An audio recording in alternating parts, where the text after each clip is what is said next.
সবাইকে স্বাগত জানাচ্ছি আপনার মতের আজকের আয়োজনে পাওয়ার্ড বাই স্বপ্নধরা। আজ আমরা কথা বলবো রাজনীতিতে অস্থিরতা এই শিরোনামে। ফিরদৌস আহমেদ থাকছি আলোচনার সাথে পুরোটা সময়। যাদেরকে পেয়েছি শুরুতেই আপনাদের সাথে পরিচয় করিয়ে দেব। আমাদের মাঝে আজ উপস্থিত হয়েছেন নাগরিক ঐক্যের সভাপতি মাহমুদুর রহমান মান্না এবং রয়েছেন বিএনপির যুগ্ম মহাসচিব সৈয়দ ইমরান সালে প্রিন্স। আমি আপনাদের দুজনকেই স্বাগত জানাচ্ছি, কৃতজ্ঞতা নিঃসন্দেহে। দর্শক, আপনারা ফেসবুকে যুক্ত হয়ে দেখে নিতে পারবেন এই আয়োজন facebook.com/channel9bd.tv-তে, দেখতে পাবেন ইউটিউবেও youtube.com/@channel9bd-তে।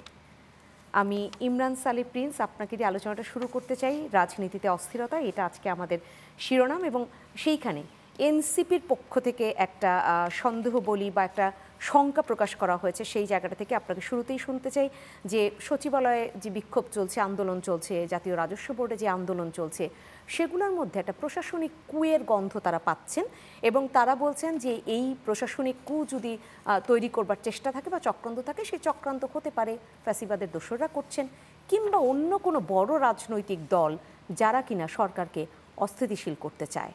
তাহলে কারা তারা আসলে, কিংবা সত্যি শঙ্কাটা আছে কিনা? ধন্যবাদ আজকের শোতে আমাকে আমন্ত্রণ জানানোর জন্য, এবং একই সাথে আমার সাথে আলোচক হিসাবে আমি আজকে পেয়েছি আমার খুবই শ্রদ্ধেয় একজন বড় ভাই জনাব মাহমুদুর রহমান মান্না, নাগরিক ঐক্যের সভাপতি এবং গণতন্ত্র মঞ্চের তিনি একজন শীর্ষ নেতা।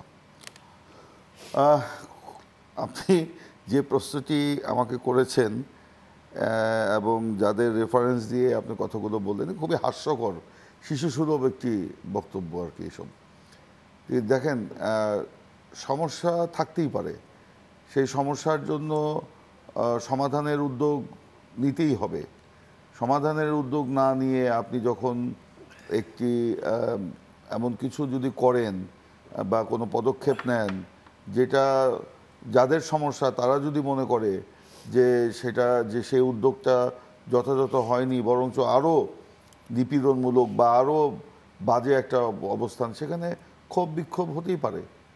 সেই কারণে ক্ষোভ বিক্ষোভ হবে দেখে কেউ এটাকে একটা ট্যাগ দিয়ে দেওয়া হবে যে পতিত স্বৈরাচার কিংবা কোনো একটি রাজনৈতিক বড় দল। তো এগুলো বলে আসলে যারা এই কথাগুলো বলছে তারাই দেশে একটা অস্থিতিশীল পরিস্থিতি সৃষ্টি করে বিশৃঙ্খলা এবং সংঘাত, অন্তর্ঘাতমূলক পরিস্থিতি সৃষ্টি করে তারা এখানে ঘোলাপানিতে মাছ শিকার করতে চায়। তো এই জন্যই বলছি, এটা দুর্ভাগ্যজনক হলেও সত্য যে গণ অভ্যুত্থানের পর ফ্যাসিবাদের যে পতনের পর যে গত 9 মাস চলে গেল, এই 9 মাসে সাধারণ মানুষের যে প্রত্যাশা বা জন আকাঙ্ক্ষা, সেটা কোনোটাই বাস্তবায়ন হয় নাই। এবং সবাই একটা মানে যারা সরকারে গেছেন বা সরকারের সহযোগী, সবাই যেন মনে হচ্ছে একটা হানিমুন পিরিয়ড পার করছেন। কিন্তু হানিমুন পিরিয়ড কিন্তু অনেক আগেই চলে গেছে। সবাইকে সব বিষয়গুলো অ্যাড্রেস করা উচিত ছিল। যেমন যে বিষয়টা নিয়ে অবদান, সচিবালয়ের ঘটনা। তো সচিবালয়ে যেই ঘটনার প্রেক্ষিতে মানে একটা সরকার একটা অধ্যাদেশ জারি করেছে, একটা নতুন আইন তারা করছে, সে আইনটা করার আগে নিশ্চয়ই মানে সমাজের বা রাষ্ট্রের যারা স্টেক হোল্ডার যারা আছে, আপনার রাজনৈতিক দল কিংবা বিশিষ্ট ব্যক্তি, বোদ্ধা, তাদের সাথে সরকারের এই বিষয়গুলো আলোচনা হওয়া উচিত ছিল।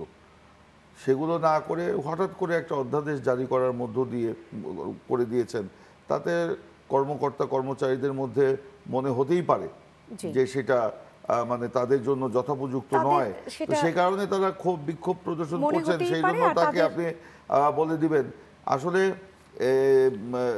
যেই দলটি নবীন, রাজনীতিতে নবীন, এখনও তাদের নিবন্ধন হয়নি, এখনও তাদের রেজিস্ট্রেশন হয়নি, এখনও তাদের আদর্শ কি মানে মানুষ জানে না, এখনও তাদের গঠনতন্ত্র কি মানুষ জানে না। তারা দেখছি মব জাস্টিস এবং একটা হুমকি ধামকি এগুলো করে তারা সব কিছুকে নিয়ন্ত্রণ করতে চায়। এবং আরও দুঃখজনক হলেও সত্য যে অন্তর্বর্তীকালীন সরকার বা সরকারের প্রধান উপদেষ্টা বা কোনো কোনো উপদেষ্টা এই দলটির উপরে বা এই দলের লোক মানে যারা নেতৃত্বে আছেন তাদের উপরে এতটাই নির্ভরশীল যে আমরা দেখলাম যে প্রধান উপদেষ্টা কোনো কারণে হয়তো পদত্যাগ করতে চাইলেন, তাদেরকে দেখে পদত্যাগের কথা তিনি প্রথমে বললেন, তাদের মাধ্যমে এবং জাতি সেটা জানতে আসলে চাইল। বললেন কিনা সেটা নিয়েও অনেকের সন্দেহ রয়েছে যে তাদের সেই আলাপচারিতায় তো অন্য কেউ উপস্থিত ছিল না, তাহলে বললেন কিনা আদৌ। আমি আপনার কাছে তা নিঃসন্দেহে বললেন কিনা, তারপরে যদি নাও আসবো। বলে থাকেন, প্রধান উপদেষ্টার অফিস থেকে কিন্তু এটার কোনো প্রতিবাদ করা হয়নি। জি, এখানে শুনবো, আপনাকে আসবো। আমি মাহমুদুর রহমান মান্না রয়েছেন, তাকে একটু শুনে নিই। যেখানে এরকম বলা হয়, সাধারণ মানুষ তো আসলে সেটাই ভাবছেন যে কর্মচারীদের এক ধরনের ক্ষোভ তৈরি হতে পারে, সেখান থেকে তারা বিক্ষোভে ফেটে পড়তে পারেন। এইরকম আপামর জনসাধারণ সেই সাধারণভাবে ভাবতে গিয়ে যখন এরকম কথা গণমাধ্যমে দেখে যে এখানে কোনো চক্রান্তের ইঙ্গিত থাকতে পারে বা চক্রান্তের একটা সুবাস ছড়াতে পারে, নাকি সেটা গন্ধ ছড়াতে পারে, যেভাবেই বলা হোক না কেন, তখন কিন্তু দুশ্চিন্তার মধ্যে পড়ে যায়। আমাদের মিডিয়ার একটা প্রবণতা আগে থেকেও ছিল, এখনো আছে। ধরেন ওরা যে এই কথাটা বললো, এই কথাটার কোনো এটল নিউজ ভ্যালু আছে কিনা সে বিবেচনা ছাড়াই, যেহেতু ওরা বলেছে এবং তারা sort of a kings party, এই জন্য তাদের নিউজ খুব ভালো করে ট্রিট করছেন। যে অধ্যাদেশটা চালু করবার জন্য সরকার উদ্যোগ নিয়েছে, সেই অধ্যাদেশের মধ্যে নিবর্তনমূলক উপাদান আছে। তো আপনি পড়ে দেখেন, মানে আপনি একটা অভিযোগ দিলেন, কত আবার ঠিক ডেট পড়ে নেয়, মেবি 10 দিনের মধ্যে তার জবাব দিতে হবে। তারপরে আবার ফার্দার পানিশমেন্ট দেওয়ার কথা বলে আবার যদি আরেকটা নোটিশ দেয়, সেটারও জন্য 10 দিন। এই সময়ের মধ্যে তারা পানিশমেন্ট দিতে পারবে, এটা কোনো কথা নয়। আপনি এত বড় একটা বিষয় করছেন, সেটা তাদের সাথে আলাপ তো করতে পারতেন। আর আপনি সবসময় বলছেন যে আপনি যাই করবেন গণতান্ত্রিকভাবে করবেন, আপনি নতুন একটা সমাজ নির্মাণ করতে চাচ্ছেন, ডেমোক্রেটিক একটা সোসাইটি নির্মাণ করার চেষ্টা করছেন।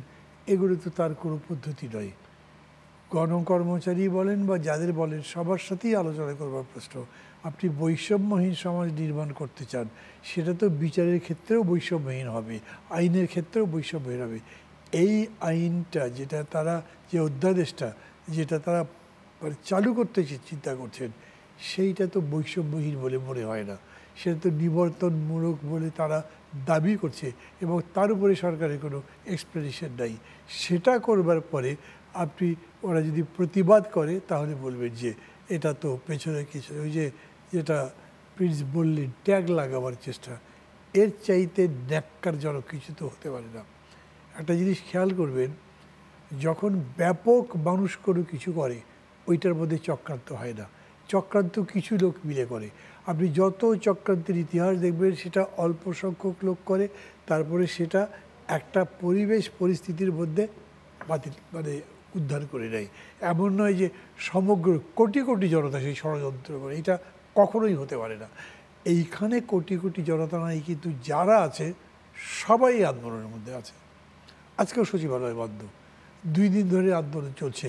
আপনি তাদের সাথে কথা বলেন, প্রায় সমস্ত কর্মচারী বা সমস্ত কর্মকর্তা যাদের সাথে কথা বলবেন, তারাই বলবে যে এটা একটা অন্যায় হয়েছে, তারপরে তার মধ্যে ট্যাগ লাগাবে। আর যে কথা উনি বললেন প্রিন্স, আমি তো সম্পূর্ণ কথার সাথেই একমত, তবে আমি হয়তো এই ল্যাঙ্গুয়েজে বলবো না। তার কারণ হচ্ছে যে এইটা হচ্ছে সরকারের মদতপুষ্ট একটা দল, কিন্তু পুষ্ট হতে পারছে না, মদত পাচ্ছে। মানে এই দলটা, মানে যাদের এই এত বড় গণ-অভ্যুত্থানে বিশাল অবদান আছে, খুব সম্মান করেছি আমরা, সারা দেশের মানুষ তাদেরকে সম্মান করেছে, তাদেরকে ভালোবাসা দিয়েছে, তাদেরকে সাপোর্ট দিয়েছে, কিন্তু অনেকগুলো বিষয় একদম শুরুতেই চোখে পড়েছে, মানুষের চোখে লেগেছে। মানে যেরকম বলেছে যে এদেরকে 10 দিন আগে বা 7 দিন আগেই দেখেছি খুবই সাধারণভাবে চলতো, একটা ছাত্র যেরকম চলে, কিন্তু হঠাৎ করেই মনে হচ্ছে তারা মন্ত্রী হয়ে গেছে, আমলা হয়ে গেছে বা বড় লোক হয়ে গেছে, খুব বড় বড় গাড়ি চড়ছে, অন্যান্য কাজকর্ম করছে। এগুলো পত্রপত্রিকায় এসছে, ফেসবুকে এসছে। ফলে হয়েছে কি, তাদের এই কথাগুলোর এখন এরকম করে ভ্যালু পাওয়া যাচ্ছে না। এই যে ষড়যন্ত্রের তত্ত্ব, মানে আপনি চিন্তা করেন যে এত বড় একটা সচিবালয়ের মধ্যে এখনও বলা হয় প্রায়, যেখানে তো এখনও সেই আওয়ামী প্রেতাত্মা, স্বৈরাচারী প্রেতাত্মা নির্ভর করে আছে। অ্যাডমিনিস্ট্রেশন জিনিসটাই এমন যে they have to follow command. ওরা নিজেরা বিচার করে একটা আদেশ তৈরি করবে না, তা কখনো করতে পারে না। সেটা যদি হয়, তাহলে যেরকম ধরেন লতিফুর রহমান করেছেন, আমি সবসময় এটা বলি, আপনাদের এখানেও আগে বলেছি কিনা আমার মনে নেই, সন্ধ্যা 6টার সময় শপথ দিয়েছেন প্রধান উপদেষ্টা হিসেবে বা তত্ত্বাবধায়ক সরকারের প্রধান হিসেবে 9টার সময় 13টা না কতটা সচিবকে বদলি করে দিয়েছেন। এরা তো কোনো অ্যাকশনই নিতে পারেনি এদের ব্যাপারে। আপনি কেন 40টা সচিবকে একদম ক্ষমতা নেবার পরপরই পানিশমেন্ট দিতে পারলেন না? আপনি কাউকে চেনেনই না, জানেন না। এখন আপনি বলবেন ভাই এতগুলো বছর ধরে ওরা সব নিজেদের লোক বানিয়েছে, তো সেই নিজেদের লোক বের করে দেন, নতুন লোক নেন, নিচে থেকে প্রমোট করে নিয়ে আসেন। এই আওয়ামী লীগে যখন ক্ষমতায় ছিল অ্যাসিস্ট্যান্ট সেক্রেটারিকে 6 মাসের মধ্যে সেক্রেটারি বানিয়ে নিয়ে এসছে, এটা সব জানি আমরা। আর এইখানে এতগুলো লোক আছে, সচিবালয়ে তো প্রচুর লোক, এদের মধ্যে মিনিমাম তারা কোনো কাজ করেনি। তারা পুলিশের মধ্যে কোনো চেঞ্জ করতে পারেনি, তারা সিভিল ব্যুরোক্রেসিতে কোনো চেঞ্জ করতে পারেনি। গালাগালি করছে অথবা অপবাদ দিচ্ছে যে এদের মধ্যে স্বৈরাচারের প্রেতাত্মা আছে। তাহলে কাজ না করে আসলে এরকম অপবাদ দেয়া যায় কিনা? আপনাকে আবারও শুনবো ইমরান সালে প্রিন্স, আপনাকে শুনতে চাই। সেখানে যেটা বললেন, মাহমুদুর রহমান মান্না বলছিলেন যে পুষ্ট হয়নি কিন্তু মদতপ্রাপ্ত। যদি সেটা হয় যে অন্তর্বর্তী সরকারের ব্যাপারে তারা, আগে আমরা এটা দেখেছি পতিত সরকারের ক্ষেত্রে, যে ক্ষমতাসীন দল সরকারের যে কোনো একটা সিদ্ধান্তে তারা হচ্ছে গিয়ে সরকারের সেই গানই গাইতো এবং অন্যদেরকে এক ধরনের ট্যাগ দেবার চেষ্টা করতো। এবারও যদি সেই একই ঘটনা ঘটে, তাহলে আবার এই উপদেষ্টা পরিষদের 3 জন উপদেষ্টাকে কেন বিএনপির উপদেষ্টা বলা হলো, বা সেরকম সন্দেহ তারা নিয়ে আসলেন, সেটার কারণ কি? এইটাও একটা শিশুসুলভ এবং উদ্দেশ্য প্রণোদিত বিষয়। আপনি দেখেন যাদেরকে বলা, তারা বলল যে বিএনপি পন্থী বা বিএনপির, আপনার যাদের নাম বলা হলো, আপনি তো জানেন তাদের নাম বা সবাই জানে, আমি নতুন করে বলতে চাই না। তারা সমাজে, রাষ্ট্রে প্রতিষ্ঠিত ব্যক্তি, বিজ্ঞ এবং দক্ষ, এবং তারা শিক্ষাবিদ, কেউ অর্থনীতিবিদ, বাংলাদেশ ব্যাংক চালিয়েছেন, কেউ আপনার বড় শিক্ষাবিদ, তো ইউনিভার্সিটির প্রফেসর। তো ওনারা বিএনপির প্রাথমিক সদস্য নন। বিএনপির কোনো কর্মসূচিতে, কোনো কর্মকাণ্ডে ওনাদের কোনো ভূমিকা বা কোনো অংশগ্রহণ কোনো কালেই ছিল না। বরঞ্চ রাষ্ট্র, দেশ যখন বিপদে পড়েছে তখন হয়তো মাঝে মধ্যে ওনারা সেই ব্যাপারে কথা বলতো, দেশ জাতির বৃহত্তর স্বার্থে। তো যাদেরকে বলা হলো, কেন বলা হলো যে বিএনপির পক্ষ থেকে যখন আপনার এই যে এই সরকারের মধ্যে যারা উপদেষ্টা আছে, ছাত্রদের মধ্য থেকে যারা উপদেষ্টা হলো, এই যে 2 জন এবং আরেকজন বিতর্কিত ব্যক্তি প্রবাসী, তাকে নিরাপত্তা উপদেষ্টা বানানো হলো, এই 3 জনের যখন পদত্যাগ চাওয়া হলো, তখন তারা পাল্টা ওই 3 জনকে বিএনপির ট্যাগ লাগিয়ে আপনার তাদের পদত্যাগ চাওয়া হলো। এই যে একটু আগে পাল্টা চাওয়া হলো, কিন্তু আমি একজনের নাম নিতেই চাই, উপদেষ্টা আসিফ নজরুল। তিনি তো বরঞ্চ গণ অভ্যুত্থানের সময় ছাত্রদেরকে পুলিশের কাছ থেকে ছাড়িয়ে নিয়ে আসা বা একদম রাজপথে ছাত্র জনতার সাথে থাকা, তাহলে তাকে কেন বিএনপির আলাদা করে মনে হচ্ছে তাদের? সেটা তাদেরকে জিজ্ঞেস করাই ভালো। কারণ এই আসিফ নজরুলই তো আপনি ধরেন এই ছাত্রদেরকে নিয়ে আপনার সেই হাসিনার পতনের পর সেনাভবন, সেনা সদর কিংবা বঙ্গভবন বা তার টোটাল জিনিসটাকে একটা সমন্বয় করা তিনি তো করেছেন। বরঞ্চ আমরা অনেক সময় মানে এইসব কর্মকাণ্ডে একটু অস্বস্তি ফিল করছিলাম, কিন্তু তারপরে তো তিনি করেছেন। সেই আসিফ নজরুলকে তারা বলছেন বিএনপি পন্থী এবং তাকে পদত্যাগ করানোর কথা বলছেন। এটা এই যে বললাম যে রাজনীতিতে আবেগ এবং আবেগের কোনো কিন্তু দাম নেই, আবেগ বা রাগ বিরাগের কিন্তু কোনো স্থান নেই। এবং এইটাও কিন্তু একটা শিশুসুলভ আচরণ। এবং এই যে তারা এটা হুট হাট করে বলে দিচ্ছে, কিন্তু রাজনৈতিক দল গঠন করে শিশুসুলভ আচরণের সুযোগ কতটা থাকে? দেখুন, আমি আজকের আলোচনাটা আমার কাছে মনে হচ্ছে যে একদম ওই দল কেন্দ্রিক একটা আলোচনা হয়ে যাচ্ছে। এত গুরুত্ব দেওয়ার কিছু নেই এখানে। এবং সাধারণ মানুষ কিন্তু হাসে এসব কথা শুনলে। আসলে সাধারণ জনগণ, শিক্ষিত সমাজ, মধ্যবিত্ত এবং যারা যুবক সমাজ এগুলো কর্মকাণ্ড দেখলে হাসে। আলোচনা থাকলে বা কোনো বাক্য দিয়ে বা কোনো বক্তব্য দিয়ে যদি অস্থিরতার গন্ধ মানুষ পায়, সেই আলোচনা করতেই হয়। বাকি আলোচনা নিয়ে ফিরবো, বিরতি শেষ করে আসি। সম্মানিত দর্শক, আপনারা যারা রয়েছেন আপনার মতের আয়োজনে পাওয়ার বাই স্বপ্নধারা, আমরা আবারও ফিরে আসবো আলোচনায়, সাথেই থাকবেন। আবারও ফিরে এলাম আপনার মতের আজকের আয়োজনে পাওয়ার বাই স্বপ্নধারা। আজ আমরা কথা বলছি রাজনীতিতে অস্থিরতা এই শিরোনামে। মাহমুদুর রহমান মান্না, আপনার কাছে আসতে চাই। উপদেষ্টা পরিষদের এই জায়গাটাই আরেকটু আলাপ নিঃসন্দেহে শুনবার রয়েছে, সেটা হচ্ছে যে উপদেষ্টা পরিষদের পুনর্গঠনের কথাও অনেকে বলেছেন যে এখন পুনর্গঠন করতে হবে, যেহেতু পাল্টাপাল্টি উপদেষ্টাদের বিরুদ্ধে অভিযোগ তোলা হয়েছে। যদি পুনর্গঠন হয় তাহলে এই মুহূর্তে সেটা কতটা ভালো হবে? মানে একটু আগে প্রিন্স বলছিলেন না যে ওদের নিয়ে এত আলোচনা করার দরকার নেই। এখন আপনি যে প্রশ্ন করেন এই যদি নিয়ে আমার আলোচনা করতে ভালো লাগবে না। কেন বলছি, এরকম কোনো সম্ভাবনা আছে বলে আমি মনে করি না। এটা কি স্পেকুলেশন হচ্ছে, এরকম না যে কোনো অথরিটির জায়গা থেকে বা কোনো দায়িত্বশীল জায়গা থেকে এরকম কথা আমরা শুনতে পাচ্ছি যে উপদেষ্টা পরিষদকে পুনর্গঠন করাবো। প্রফেসর ইউনূসের সঙ্গে আমাদের দেখা হয়েছে, অনেকক্ষণ কথাও হয়েছে, ন্যূনতম কোনো টোন আমি অন্তত পাইনি যে উনি এটাকে রিঅর্গানাইজ করার চিন্তা করছেন। বরঞ্চ উনি তার উপদেষ্টা পরিষদকে যদ্দূর পারেন ডিফেন্ডই করেছেন। তাই তো করবেন উনি, যেহেতু উনি চিফ। তো আমি মনে করি যে ওর উপর সুযোগ নাই, আর সুযোগ যেহেতু নাই সেখানে আলোচনা করা হবে কীভাবে। সেক্ষেত্রে এই জায়গাটায় আপনি কোনো ধরনের আভাস পাননি, কিন্তু রাজনীতিতে বর্তমানে যদির আলাপটি সবচেয়ে রয়েছে বা যদির প্রভাবটি সবচেয়ে বেশি, কারণ নির্বাচন নিয়ে সেই যদির মধ্যেই ঘুরপাক খেতে হচ্ছে যে যদি ডিসেম্বরে নির্বাচন হয় তাহলে কি অসুবিধা কি সুবিধা, সেই আলাপটি হচ্ছে। জুনে নির্বাচন হলে সেটাও যদির মধ্যে ঘুরপাক খাচ্ছে। সরি, ওইটা আর একটা, আপনি এই সময় নেবেন না এই সময় নেবেন চুজ করছেন, কিন্তু এই উপদেষ্টা পরিষদ কি বদলানো হবে? আমি বলছি কোনো সুযোগ আপাতত আমি দেখছি না। তো আমি যদি না দেখি তাহলে আমি এটা প্রপোজ করবো।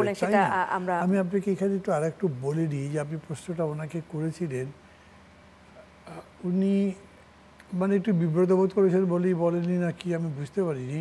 সেটা হচ্ছে যে বিব্রত মানে কি অন্য কারণে, আমি বলছি যে এই যে দুজন ভদ্রলোক সালেউদ্দিন আহমেদ এবং ওয়াহিদুদ্দিন মাহমুদ, আপনি জানেন এরা হচ্ছেন আমাদের দেশের রেসপেক্টেড মানুষ, তারা তাদের নিজের জায়গাতে সাকসেসফুল মানুষ এবং তাদের বয়স ৮০-র কাছাকাছি হয়ে গেছে।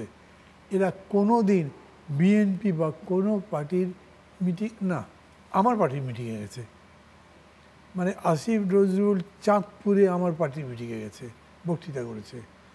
সালে ভাই আমার পার্টির মিটিংয়ে মেলা আসছেন, ওয়াহিদুদ্দিন মাহমুদ আবার সেমিনারে আসছেন।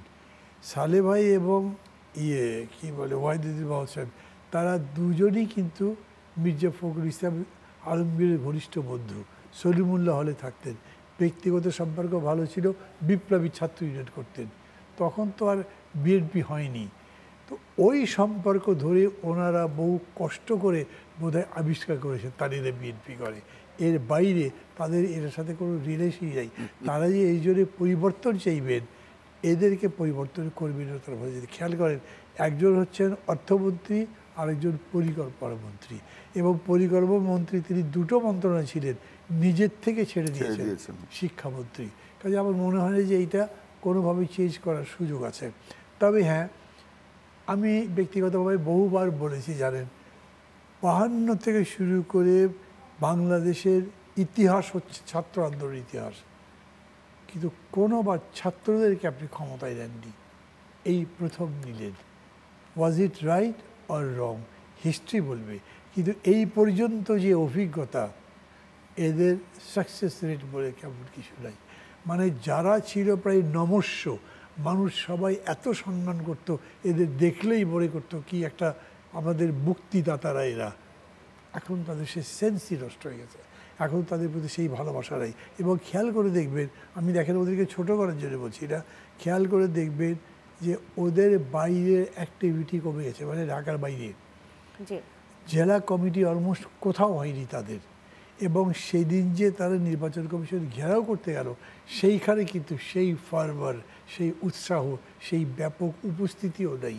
এগুলো এই জন্যে বললাম যে তাদের সতর্ক হওয়া দরকার, যে তারা যদি মনে করে সেই তখন যেই অবস্থা নিয়ে তারা শুরু করেছিল, পরিবেশ কি একই রকম থাকে নাকি বলেন? শেখ মুজিবুর রহমানের কথায় বাংলাদেশে মানে বাতাস কাঁপত, কী অবস্থা হলো শেষ পর্যন্ত। প্রত্যেকটা প্যাট্রিয়েট বলেন, বড় নেতা বলেন, সবারই উত্থান পতন হয়। এরা তো এগুলো দেখেই নাই জীবনে। ফলে হয়েছে কি, মানে আমি কিন্তু শুধু এই ছাত্রদের কথা বলছি না, এবার ডক্টর ইউনূসকে যদি বলেন, he is a very successful man in his own field, but in politics তো নাগরিক ঐক্য তৈরি আপনি করতে এই পারে জায়গাটা চমৎকারভাবে স্পষ্ট করলেন। আমি ইমরান সালেহ প্রিন্স আপনার কাছে আসতে চাই। এই আলাপগুলো আসলে ঘুরে ফিরে নানানভাবে আছে এবং সেটাই জানবার চেষ্টা করছি আমরা এই আপনার মতের মাধ্যমে। সেটা হচ্ছে যে এই যে তিনজন উপদেষ্টা, যেটা বিএনপির উপদেষ্টা বলা হয়েছে, সেখানে একজন রাজনৈতিক বিশ্লেষক তিনি তার মতটাই ব্যাখ্যা করেছেন, কিন্তু আমাদের মতো সাধারণ মানুষ একটা কথা বললে সেটা নিয়ে মানুষ ভাবে না, কিন্তু রাজনৈতিক বিশ্লেষক যখন কথা বলেন সেটার মধ্যে মানুষ নানান কিছু খুঁজবার চেষ্টা করে। এতটুকু ভূমিকা দিয়েই আমি কথাটা বলছি। উনি বলবার চেষ্টা করেছেন হয়তো যে এই তিনজন উপদেষ্টা যে একটা প্রলম্বিত করবার যে একটি কথা উঠেছিল যে অন্তর্বর্তী সরকার 5 বছর প্রলম্বিত হতে পারে, ক্যাবিনেটে হয়তো তারা সেই সায়টা দেয়নি, এই জন্য তাদেরকে বিএনপির বানিয়ে দেয়া হয়েছে। তার বক্তব্যটা সম্পর্কে আপনার কাছ থেকে একটু শুনতে চাই। আপনার মতো আমরাও শুনেছি এরকমই কিছু একটা কথা। নট অনলি মানে এই তিনজন উপদেষ্টা, আরও অনেকেই আপনার এই নির্বাচনের সময়টা প্রলম্বিত করতে চাচ্ছেন না, আমরা যতদূর শুনেছি। তবে সেখানে কারো কারো উদ্দেশ্য আছে নির্বাচনটা প্রলম্বিত করা।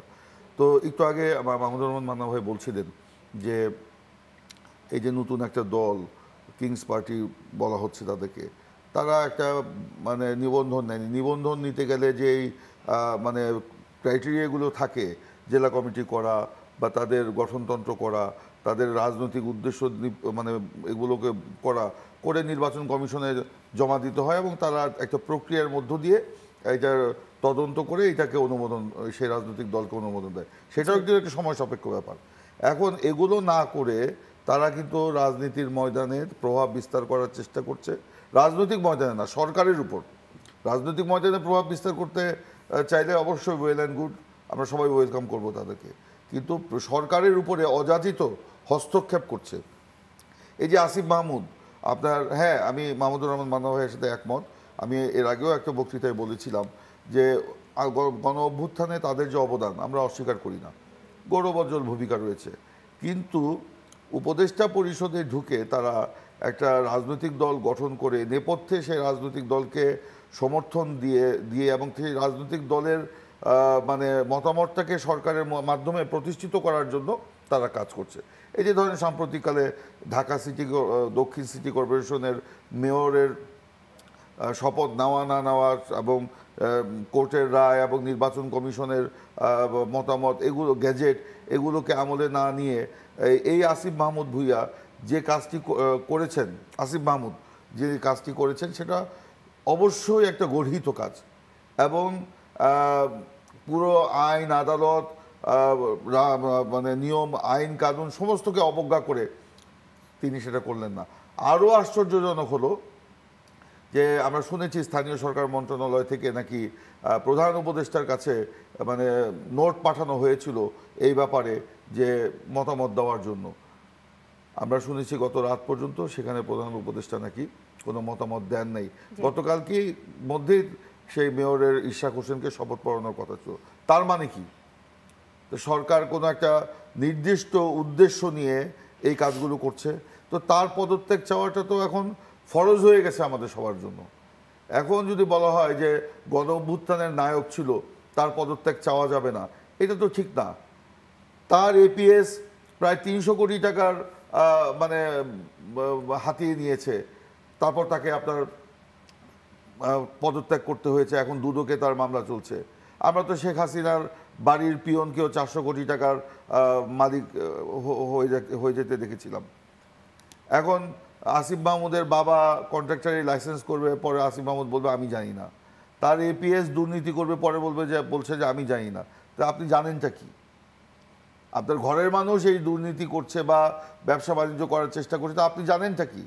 উনি জানেন শুধু কিভাবে মানে এই যে নতুন দলটাকে প্রতিষ্ঠিত করতে হয় এবং কিভাবে আইনকে অবজ্ঞা করে, নিয়মকে অবজ্ঞা করে সেটা মানে ওখানে বসে থাকতে হয়।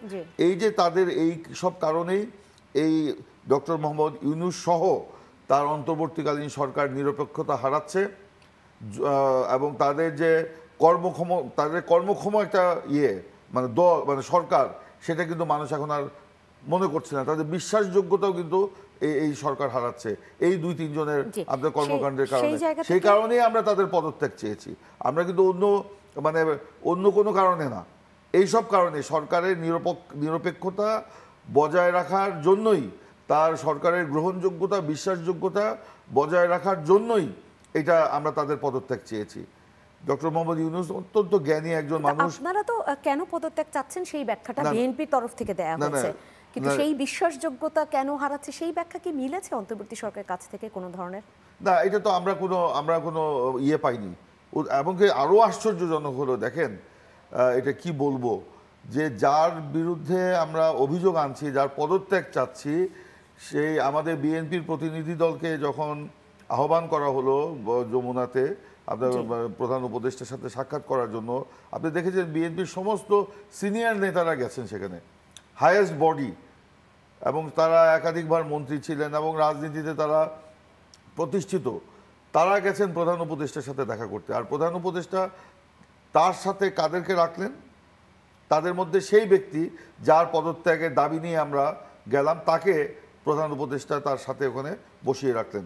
এটা কি বিএনপির প্রতি বা বিএনপির দাবির প্রতি অবজ্ঞা, বা এটা কি উপহাস করার মতো অবস্থা নাই? উপহাস করা নয়? কেন এটা রাখা হলো? এটা তো আজকে প্রশ্ন। তার মানে কি প্রধান উপদেষ্টা জেনে শুনে তিনি বিষ পান করছেন? এটা আমরা বলতে চাই না, কারণ উনি অত্যন্ত বিজ্ঞ লোক, আমরা ওনাকে ভালো জানি, কিন্তু ওনার কাছ থেকে এই ধরনের আচরণ আমরা আশা করি না। ওনার কাছ থেকে এইসব আচরণ আশা করি না। এখন ডিসেম্বরের মধ্যে নির্বাচন আমরা চাচ্ছি, অবশ্যই এটা আমরা না, জনগণ চাচ্ছে। আমি যে আমার এলাকার থেকে আসলাম গতকালকে, আমরা হাটে বাজারে মাঠে ঘাটে যেখানেই যাই, সাধারণ কৃষক বা সাধারণ আপনার মানুষ, তারা বলে যে দেখা হলেই বলে যে নির্বাচন কবে। আমি নির্বাচন কবে এই আলোচনা থেকে আসব, বিরতি শেষ করে আসি। দর্শক, আপনারা যারা রয়েছেন আপনার মতের আয়োজনে পাওয়ার্ড বাই স্বপ্নধারা, বাকি আলোচনা নিয়ে ফিরবো, সাথেই থাকবেন। স্বাগত আবারও আপনার মতের আয়োজনে পাওয়ার্ড বাই স্বপ্নধারা। আজ কথা হচ্ছে রাজনীতিতে অস্থিরতা, এই শিরোনামে।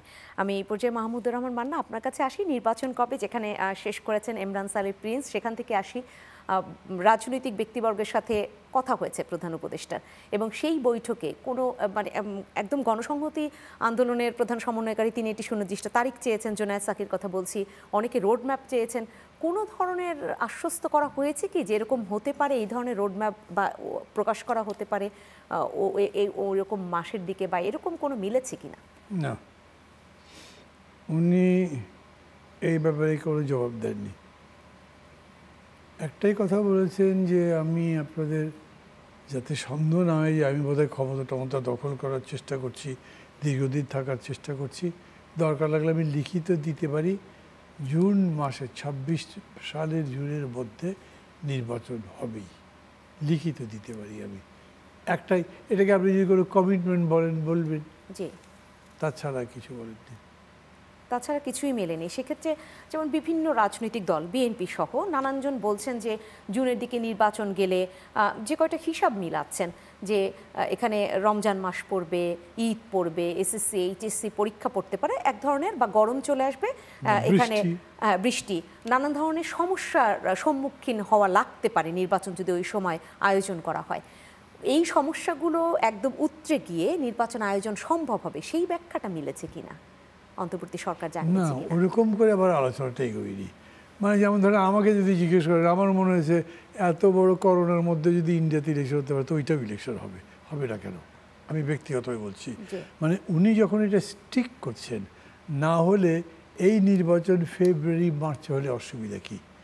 যদি ডিসেম্বরে নাই করতে পারেন, যদিও December is the best time আমি মনে করি, ডিসেম্বরে করলে ভালো হয়। যদি আমি কোনো সময় বলছি না, আমি কোনো সময় চাইও নি, কারণ প্রথম থেকে আমি বলছিলাম সময়টা সরকারের পক্ষ থেকে এলেই ভালো। তাহলে আমরা বললাম এই সময় করে, এটার কোনো মানে নাই। এটা বলতে পারি মানে আছে হয়তো যদি উনি সেটা শুনতেন, কিন্তু উনি তো বলেই দিচ্ছেন, যেমন বললেন ছোট সংস্কার চান, অল্প সংস্কার চাইলে ডিসেম্বর, আর বেশি চাইলে জুন। আমি তো আগেই বলেছি, তখন থেকে কিন্তু আমি বক্তৃতা করছি, লিখছি যে অল্প সংস্কারটা কি আর বেশি সংস্কারটা কি।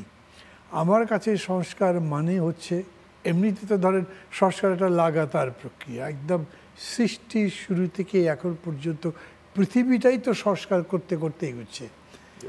এইটা ওরকম নয় যে এইখান পর্যন্ত সংস্কার করে তারপরে ভোট করবো, তা না।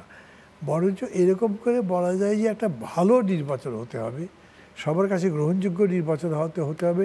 তার জন্যে আমাদের কি কি সংস্কার করতে হবে সেটা করব। সেটার জন্য ধরেন আমাকে বলেন, আমি বলবো পুলিশটা ভালো করেন, কারণ পুলিশ ভালো নয় এখনও, মানে ওরা সব রকম কিছু আগের মতোই আছে। আমাদের বিউরোক্রেসি তো ধর্মঘট চলছে, ইলেকশন কমিশন আপনি রিস্ট্রাকচার করেননি। বেসিক 3টা জিনিস করতেই হবে আপনাকে। এই 9 মাসে কিচ্ছু কাজ করেননি। আপনি বিশ্বাস করেন, আমি ডক্টর ইউনূসকে সামনে বলছি, স্যার আমি একটা কথা বলি, আপনি কোনো কষ্ট নেবেন না, 9 মাসে আপনি একটা সংস্কারের কথা বলেন যেটা করেছেন। এই আলাপগুলোও তো আমরা শুনি যে রাজনীতিবিদদের পক্ষ থেকে সহযোগিতা মেলেনি, চাপ অনুভব করেছেন, যার কারণে সংস্কার অনেক বেশি এগোচ্ছে না। এই আলাপগুলো যখন আসে, এগুলো কার থেকে শুনুন? আপনাদের মতো যারা আলোচক আসেন তারাই তো নানানভাবে বলেন যে তিনি আমরা তো স্বাধীনভাবে কাজ করতে রাজনীতিবিদ, পারছেন আমরা না। আমাদের বিরুদ্ধে কেন বলবো? সেটা হবে না। 2 নম্বর কথা হচ্ছে যে চাপ সরকারের উপরে এই পর্যন্ত রাজনীতিবিদরা দিয়েছে, তার একটা উদাহরণ নেই। আপনি যদি ইসরাকের এই আন্দোলনটা ধরেন, সেটা ভিন্ন, ওটা তো সংস্কারের সাথে রিলেটেডই নয়, ওটাকে আপনি বলতে পারবেন না। বাকি রাজনৈতিক দলগুলো আনটিল টুডে এই গভর্নমেন্টকে সমর্থনই করে এসছে, সমস্ত দল। এই ইউনিক ব্যাপার আগে হয় নাই যেটা ডক্টর ইউনূস পেয়েছেন।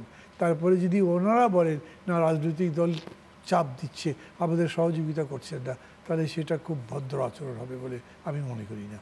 কিচ্ছু করিনি রাজনৈতিক দলগুলো। কিন্তু আমি এইটা বলবো, একটা সংস্কার গভর্নমেন্ট করেনি। তারা বলবে, আমি তো স্যারকে সামনে বলছি, আপনি বলেন স্যার যে আপনি কী সংস্কার করেছেন। মানে আপনি কি সুপ্রিম কোর্টে চিফ জাস্টিস দিয়েছেন, একটা ভালো মানুষ থেকে সংস্কার বলবেন? একটা পোস্ট খালি আছে, আপনি একটা লোক দিয়েছেন, একে তো আপনি কি সংস্কার বলবেন? কয় না, না এটা কেন সংস্কার হবে? আমি বলবেন একটা ভালো মানুষ আপনি পুলিশে দিতেন, ভালো মানুষ আপনি একটা সিভিল বিউরোক্রেসি দিতেন, তা তো দিতে পারলেন। তাহলে কি করেছেন আপনি? এই জন্যে আমরা ওয়ারিড যে আপনি এই অল্প সময়ের মধ্যে পারবেন কি না, কিন্তু আপনি পারতেন 9 মাসের মধ্যেই পারতেন স্যার। কি ওনার একটা অভ্যাস আছে কি, একটু বিতর্কের মধ্যে চুপ করে থাকেন, কোনো জবাব দেন না। জি, ইমরান সালেহ প্রিন্স, আবারও তাহলে সেই জায়গায় আসতে হয়। অন্তর্বর্তী সরকার অনেক অভিযোগ বা রাজনীতিবিদরা বাধাগ্রস্ত করছে, সরাসরি তারা বলেন না, কিন্তু আপনারাই যখন এনসিপিকে কিংস পার্টি বলেন এবং এনসিপির মুখ থেকে যখন সরকারের ওই কথাগুলো আসে যে সরকার বাধাগ্রস্ত হচ্ছে, সংস্কার কাজ করতে পারছে না, তখন আসলে তো মানুষও সাধারণভাবে ভাবে তাহলে অন্তর্বর্তী সরকার সত্যি বাধাগ্রস্ত হচ্ছে কিনা, এবং সেটা ওই কিংস পার্টির মাধ্যমে প্রকাশিত হচ্ছে কিনা। কিংস পার্টির বা এনসিপির বক্তব্য মানুষ এখন এটা গ্রহণ করে না। তারা যা করছে রাজনীতির নামে, এটার নাম রাজনীতি নয়। আর রাজনীতিতে অভিজ্ঞতার একটা ব্যাপার আছে। এখন আমি এখানে বসেই হুট করে একটা সিদ্ধান্ত নিয়ে আমি বলতে পারবো না আপনি এখান থেকে চলে যান, আমি আপনাকে এইটা বলতে পারবো না। আমাকে বলতে হলে আরও চিন্তা ভাবনা করে কেন আপনাকে চলে যেতে হবে সেইটা ন্যারেটিভ একটা তৈরি করে তারপর আপনাকে আমাকে বলতে হবে। তো সেই কারণে ওদের ওইসব বক্তব্য মানুষ এখন বিশ্বাস করে না। এখন দেখেন, মান্না ভাই কিন্তু খুব সুন্দরভাবে এটা ব্যাখ্যা দিয়েছেন যে রাজনৈতিক দলগুলোর পক্ষ থেকে, ইনক্লুডিং বিএনপি, আমরা এই সরকারকে অসহযোগিতা করছি, এটা একেবারেই অসত্য, বানোয়াট, ভিত্তিহীন, উদ্দেশ্য প্রণোদিত। বরঞ্চ যাদের অন্য উদ্দেশ্য আছে, বর্তমানে এই সরকারকে ব্যবহার করে এই যে নির্বাচন প্রলম্বিত করে নিজেদের দলকে প্রতিষ্ঠা করা বা একটা অন্য একটা বিষয়গুলো নিয়ে আসা, তারাই কিন্তু দুরভিসন্ধিমূলকভাবে এই কথাগুলো বলছে বলে আমাদের মনে হয়। বরঞ্চ ডে ওয়ান থেকে আমরা এই সরকারকে সমর্থন দিয়ে আসছি বিভিন্নভাবে। বরঞ্চ আমরা যেটা আশা করেছিলাম যে অন্তর্বর্তীকালীন সরকার যে এই তার কার্যকলাপের চালু অবস্থায় রাজনৈতিক দলগুলোর সাথে একটা নিবিড় সম্পর্ক গড়ে তুলবে, সম্পর্ক থাকবে, এবং এই সম্পর্ক গড়ে ওঠার মধ্য দিয়ে আমাদের যে পারস্পরিক যে সহযোগিতা, এটা থাকবে। প্রথম থেকেই আমরা দেখছি এই সরকারের মধ্যে রাজনৈতিক দলগুলোকে অবজ্ঞা করার একটা প্রবণতা এবং দূরে ঠেলে দেওয়ার একটা প্রবণতা, এবং মাঝে মধ্যে তাদের কোনো উপদেষ্টার রাজনৈতিক দলগুলো সম্পর্কে তুচ্ছ তাচ্ছিল্যমূলক একটা মানে মনোভাব বা আচরণ, সেটা কিন্তু আমাদেরকে আহত করেছিল। তারপরেও, এত কিছুর পরেও কিন্তু আমরা এই সরকারকে সহযোগিতা করছি। হ্যাঁ, সমালোচনাও করছি। সমালোচনা করা মানে বিরোধিতা করা নয়। সমালোচনা করা মানে আপনি বেলাইনে যখন যাচ্ছেন বা অন্য পথে যখন আপনাকে ধাবিত করা হচ্ছে, আপনাকে সঠিক পথে নিয়ে আসার জন্য আমরা সমালোচনা করি। এই সমালোচনাকে যদি আপনি বিরোধিতা মনে করেন তাহলে তো আমাদের বলার কিছু নাই। আমরা এই সরকারকে আমরা এই জন্যই বলেছি, আজকে দেখেন ডিসেম্বরের মধ্যে কেন নির্বাচনের কথা আমরা বলছি, অনেক কিছু হিসাব করেই কিন্তু রাজনৈতিক দলগুলো ডিসেম্বরের মধ্যে নির্বাচনের কথা বলছে। এমনকি আমাদের দেশপ্রেমিক সেনাবাহিনী তারাও কিন্তু বলে ফেলেছে যে ডিসেম্বরের মধ্যে নির্বাচন হওয়া উচিত। প্রশাসনের মধ্যে যে মনোভাব, বিচার বিভাগের মধ্যে যে মনোভাব, বা রাষ্ট্রীয় শক্তির মধ্যে যে মনোভাব, তারাও কিন্তু একটা অবিলম্বে নির্বাচন চায়। দেশে যে অস্থিরতা চলছে, দেশে যে ষড়যন্ত্র চলছে বাইরের থেকে বা দেশের ভিতরে থেকে, এটাকে কন্ট্রোল করার জন্য নির্বাচনের কোনো বিকল্প নেই। এখন সেই নির্বাচনকে অবাধ, নিরপেক্ষ, সুষ্ঠু, গ্রহণযোগ্য, বিশ্বাসযোগ্য করার জন্য আপনি 10 মাসে কি করেছেন সেটার জবাব না দিয়ে আপনি যদি বলেন জুন পর্যন্ত সময় দিতে হবে, একবারও কি সরকার বলেছে কেন তারা ডিসেম্বর থেকে জুন পর্যন্ত নির্বাচন চায়? একবারও কি সরকার বলেছে? বরঞ্চ আমরা কেন ডিসেম্বরের পরে নির্বাচন আমরা চাচ্ছি না, হলে কি কি সমস্যা, সেগুলো কিন্তু আমরা বলেছি। কারণ সেদিনই দেখলাম একটা টক শোতে একজন সাবেক সচিব তিনি বলছেন যে জানুয়ারি থেকে জুন পর্যন্ত নির্বাচন করার মতো উপযুক্ত সময় নয়। বাংলাদেশে সবসময় নির্বাচন হয় একটা শুষ্ক মৌসুমে, একটা শীতের মধ্যে একটা আমেজ থাকে। জানুয়ারি থেকে আপনার পরীক্ষা শুরু হয়ে যাবে, রোজা আসবে, ঈদ আসবে, পরীক্ষা আসবে, আবার কোরবানি ঈদ আসবে, তারপর আবার ধরেন ঝড় বৃষ্টি শুরু হয়ে যাবে, বন্যা শুরু হয়ে যাবে, সাইক্লোন শুরু হয়ে যাবে, ঘূর্ণিঝড় শুরু হয়ে যাবে।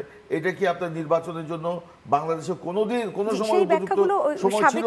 সচিব আমাদের এই শোতেও একজন সাবেক সচিব সেই ব্যাখ্যা দিয়েছেন আমাদের, আপনার মতে যারা নিয়মিত দর্শক তারা সেটা আমি একটু শেষ করি। কিন্তু ওনারা কি ব্যাখ্যা দিয়েছেন সরকারের পক্ষ থেকে কেন তারা জুন পর্যন্ত নিতে চায়? দেন নাই।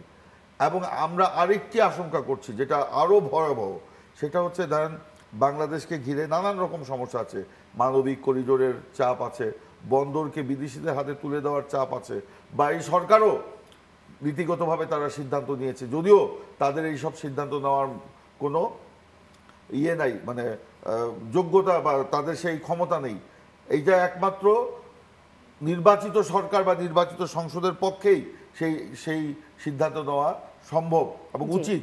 আজকে ধরেন ডিসেম্বরের পরে যদি হয়, যদি আল্লাহ না করুক এমন কোনো বাংলাদেশের সীমান্তে এমন কোনো ঘটনা ঘটে যায় তৎকালীন, মানে এই আমরা তো করিডোর দিব না, দিতে দিব না, আমরা তো বন্দর কারো হাতে তুলে দিতে দিব না। এটা হলো আমাদের কমিটমেন্ট। এই দেশকে আমরা ভালোবাসি, এই দেশকে আমরা গড়ে তুলতে চাই, এই দেশের প্রতিটি বালু কণার সাথে আমাদের পরিচয় আছে। প্রতিটি মানুষের চোখের দিকে তাকালে আমরা বলতে পারি জনগণ কি চায়। তো এই দেশের যে মানে সার্বভৌমত্ব বিরোধী, দেশের স্বার্থ বিরোধী কোনো কর্মকাণ্ড কিন্তু আমরা করতে দিব না। যদি সরকার এটা এই মানে জনগণের যে আকাঙ্ক্ষা এটাকে উপেক্ষা করে এগুলো করতে চায়, অবশ্যই জনগণ কিন্তু বসে থাকবে না। তখন একটা দেশে অস্থিতিশীল পরিস্থিতি সৃষ্টি হবে। সেটার সুযোগে হয়তো কেউ কেউ মনে করতে পারে দেশে এখন নির্বাচনের কোনো পরিবেশ নেই, এখন নির্বাচন করা যাবে না, এই জন্য তারা জুন পর্যন্ত সেটাও আর একটা আশঙ্কা তৈরি করবে। মাহমুদুর রহমান মান্না, শেষ দিকে চলে এসেছি, সেই জায়গায় এখানেই একটু শুনতে চাই যে বিএনপির আমির খসরু মাহমুদ চৌধুরী তিনি বলেছেন গণতান্ত্রিক প্রক্রিয়া ফিরতে সেনাপ্রধান বক্তব্য দিলে সমস্যা কোথায়, প্রশ্নটা তিনি তুলেছেন। তিনি তারপরে কিছু ব্যাখ্যাও দিয়েছেন। আপনার কাছে একটু জানতে চাই যে সেনা সদর থেকে যেগুলো একদম স্পষ্ট করা হয়েছে, মানবিক করিডোর, সীমান্ত ইস্যু, নানান কিছুতে তারা আপোষহীন থাকবে, এই প্রশ্নগুলো তুললে সমস্যা কোথায় মানুষও জানতে চায়। মানবিক জি আপনি সামনে, হ্যাঁ একটু চা খেয়ে নেন। মানবিক করিডোরের ব্যাপারটায় গভর্নমেন্টের কোনো এক্সপ্লেনেশনই নাই, বিকজ আদার এন্ডে কোনো মানুষ নেই, দুটো পক্ষের মধ্যে। ভাই ওরা যেহেতু রেকর্ড তো কেটে দিয়েছে, আপনাকে বলছে একটু ঠিকভাবে চা খেয়ে তারপর আপনি বলেন। পানি দেন, পানি দেন। এই পানি জল পানি দাও তো, পানি দাও, পানি আছে তো ওখানে বোতলে রাখা, পানি দাও। পানিও রাখা উচিত আপনাদের। না এটা লাইভ না যেহেতু মান্না ভাই, আপনি না আপনাদের চা মানে টক শোগুলিতে 1 কাপ চা আর একটা পানি, এতে কিছু হবে না, এমনি ঠিক হয়ে যাবে। এটা পানি ওরা এমনি নিয়ে আসে না, কিন্তু বললেই পানি দিবে। ঠান্ডা পানি আরো খারাপ আবার। ও ঠান্ডা হয়ে গেছে এসির মধ্যে, বলি অসুবিধা নেই। আচ্ছা, তাহলে মান্না ভাই যাবেন? হ্যাঁ, জি। মানে মানবিক করিডোরের ব্যাপারে সরকারের পক্ষ থেকে এরকম একটা রসিকতার মতো করা হয়ে গেছে যে এটার কোনো ব্যাখ্যাই দাঁড়ায়নি। অন্য এন্ডে কেউ নাই, দুটো পক্ষের মধ্যে হবে। তো আমরা তাদেরকে রিলিফ গুডস দেব, সাহায্য সামগ্রী দেব, রিসিভ করবে কে? ওইখানে তো মিয়ানমার গভর্নমেন্ট নাই, ওইখানে রোহিঙ্গারাও নাই, ওইখানে আছে কেবল আরাকান আর্মি। আমি কি আরাকান আর্মিকে দেবো নাকি? এরকম একটা স্পেকুলেশন আছে যে আরাকান আর্মিকে দেবার ব্যাপারে আমেরিকা এবং চায়না একমত, ইন্ডিয়া বিরোধিতা করে, আমি জানি না। ফলে এইটা নিয়ে পরে ওই সিকিউরিটি অ্যাডভাইজার একটা ভিন্ন ব্যাখ্যা দিয়েছে যে এবারে করে এগোয়নি। পোর্টের ব্যাপারে আমার একটু ডিফারেন্ট দৃষ্টিভঙ্গি আছে। আমি মনে করি যে পোর্ট হয় কি, ধরেন যেমন আপনি বিমানবন্দর দিয়েছেন না, জিএসএ দেন, তো অন্য কোম্পানি, বিদেশি কোম্পানিকে দেন 1 বছর বা 2 বছর বা 4 বছরের জন্যে, তারা হ্যান্ডেল করে। এই হ্যান্ডেল করতে জানতে হয়, এটাও একটা বিজনেস।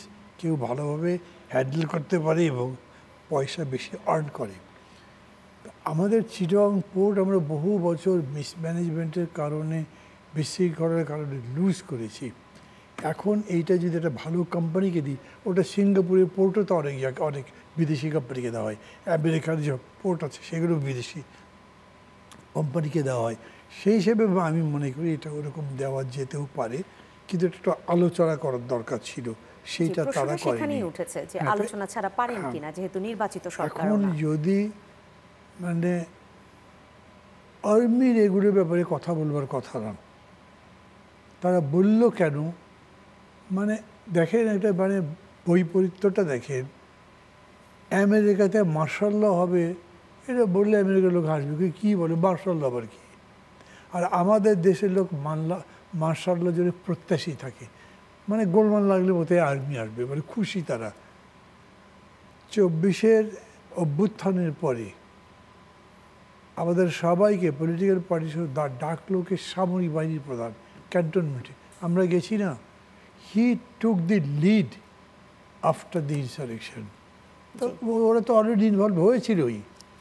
তারা একদিন পরে এসে একটা কমেন্ট যদি করে, এটা আপনি মনে করেন ওটি ধারাবাহিকতার মধ্যে হয়ে গেছে। নর্মাল প্রসেসে এই পলিটিক্যাল অ্যাফেয়ারে আর্মি ইন্টারফেয়ার করবে, কথা বলবে, তার কথা না, কিন্তু এটা তো চলে আসছে। ভার্চুয়ালি আপনার এই যে ডক্টর ইউনূসের গভর্নমেন্ট আসছে, সেই আসার পেছনে ইনস্ট্রুমেন্টাল ছিলেন army chief. Who doesn't know? এখন স্বীকার করবে না হয়তো, কিন্তু এইটাই ফ্যাক্ট। তো সেই হিসেবে এটার কন্টিনিউটি।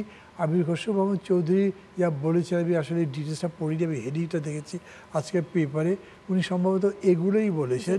কিন্তু আমি এইটা বলবো, আমরা যেগুলো শুনতে পাচ্ছি সেগুলো আমাদেরকে চিন্তিত করছে।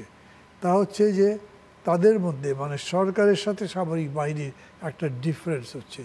এইটা যদি হয়, এটাকে ঠিক করার দায়িত্ব বোথ সাইডের, শুধুমাত্র আর্মির নয়। কিন্তু আর্মির পক্ষ থেকে পজিটিভ একটা মুভ নেওয়া হয়েছে, গভর্নমেন্ট যেন ঠিক করে দেয়, এটা চাই আমি। আজকে এখানেই শেষ করছি। অসংখ্য ধন্যবাদ জানাচ্ছি মাহমুদুর রহমান মান্না আপনাকে, ইমরান সালি প্রিন্স আপনাকে অসংখ্য ধন্যবাদ। সম্মানিত দর্শক, আপনারা যারা ছিলেন আলোচনা, আপনাদেরকে অসংখ্য ধন্যবাদ। আজকের আয়োজন এখানেই শেষ। অন্য কোনো প্রসঙ্গ নিয়ে আবারও ফিরে আসব আপনার মতের আয়োজনে, আপনাদেরই মতের প্রতিফলন ঘটাতে। দেখতে চোখ রাখবেন চ্যানেল 9-এর পর্দায়।